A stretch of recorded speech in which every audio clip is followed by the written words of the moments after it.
ঘরেই তৈরি করে ফেলুন প্রাকৃতিক সিঁদুর। তার জন্য লাগবে বেকিং সোডা, লাগবে হলুদ পাউডার, আর লাগবে পাতিলেবু, আর লাগবে গোলাপ জল। যে কোনো কোম্পানির গোলাপ জল আপনি নিয়ে নেবেন।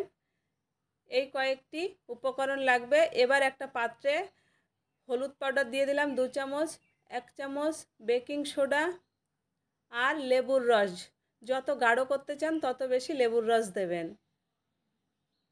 এবার হাফ চামচ দিয়ে দেব গোলাপ জল, দিয়ে ভালো করে মিশ্রণটি তৈরি করব 10 মিনিট ধরে।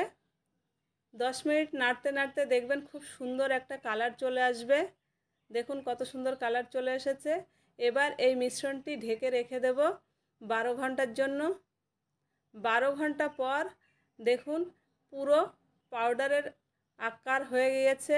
এখানে এবার কয়েক ফোঁটা নারকেল তেল দিয়ে ভালো করে আবার মিশ্রণটি তৈরি করে নেবেন।